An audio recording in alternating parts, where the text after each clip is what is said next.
Mga ka-Flying Titans! Handa na ba kayo?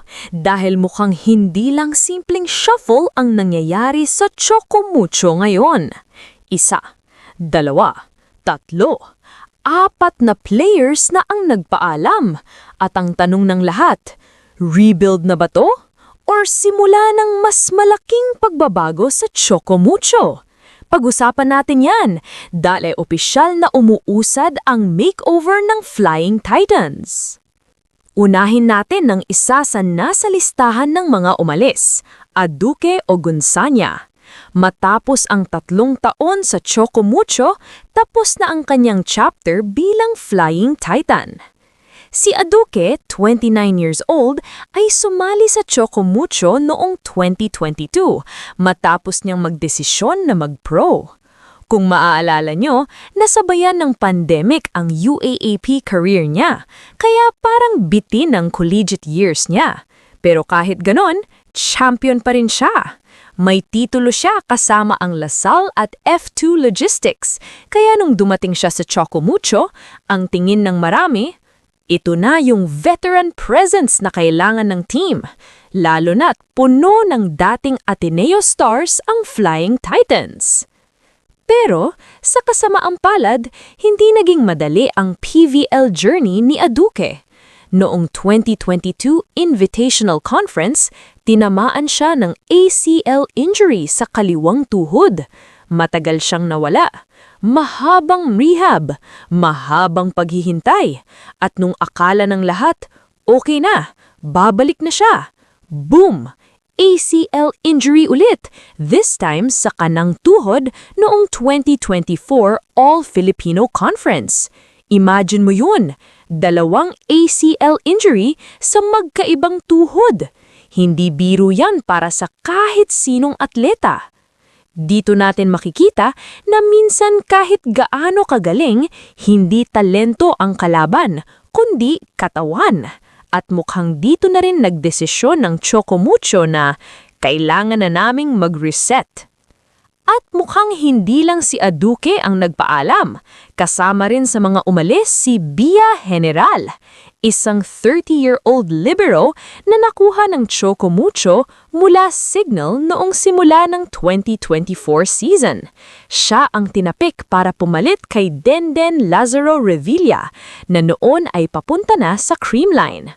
Malaki ang role na inaasahan kay Bia, lalo na't backup siya ng 4-time best libero na si Thong Ponce. Pero matapos lang ng mahigit 1 taon, tapos na rin ang stint niya sa Flying Titans. At dito na pumapasok ang mas malaking picture. Sa totoo lang, hirap na hirap ang Choco Mucho sa consistency nitong mga nakaraang season. Kung titignan natin ang record nila, missed the playoffs sa 3 sa last 4 conferences. 2 beses nag-9th place, franchise worst. At nitong 2025 PVL on Tour, bumagsak pa sa 10th place. Para sa isang team na maraming big names, hindi yan ang inaasahan ng fans. At eto pa, nadagdagan pa ang listahan ng umalis bago matapos ang taon. Royce Tubino, Cherry Nuneg, kasama nina Aduke Ogunsanya, Bia General, ibig sabihin, 4 na agad na players ang wala sa Choco Mucho. So ang tanong ngayon, ano ba talaga ang nangyayari sa Choco Mucho?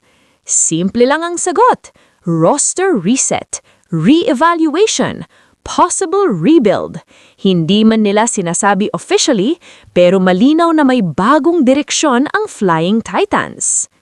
Magiging interesting ngayon ang mga susunod na linggo.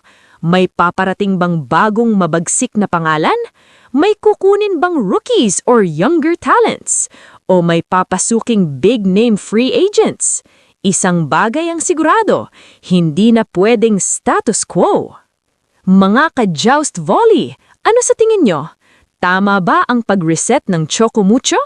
Sino ang gusto niyong makita na pumasok sa team? At makakabalik kaya sila bilang contender next season? I-comment nyo lang sa baba, babasahin natin yan. At kung gusto nyo ng PVL updates, volleyball chika, at sports news na madaling intindihin, huwag kalimutang mag-like, mag-subscribe, at mag-bell. Ito ang inyong ka-volleyball. Salamat sa panunod! Ube. Nakakaloka! At walang makakapigil sa amin. Oh my God! Ube Nation!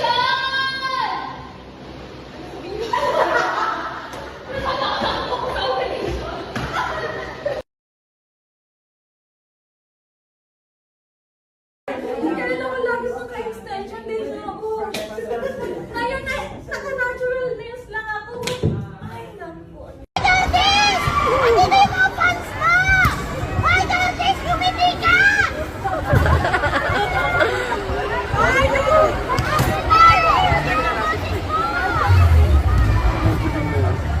Ay, pag-fish!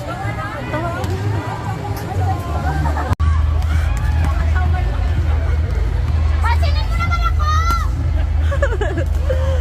Why don't they? Focus siya? Huwag kasi ganyan.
Hello, welcome to our training.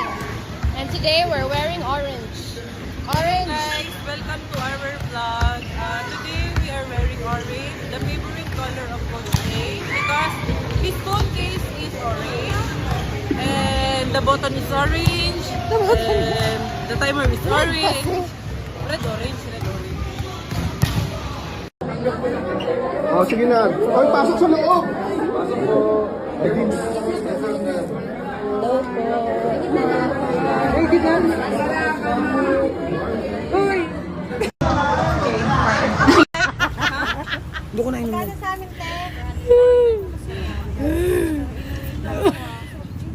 Gcash siya kasi.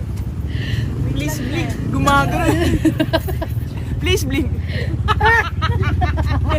Wala, wag mo lumay. Thank you. Thank you po. Thank you. Ano yan? Mag-hike na. Ay, hello po.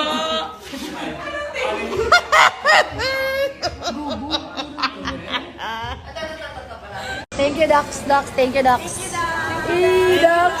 Dax, thank you. Thank you. Dax. Thank you, Dax. 1, 2, 3. Thank you, Dax.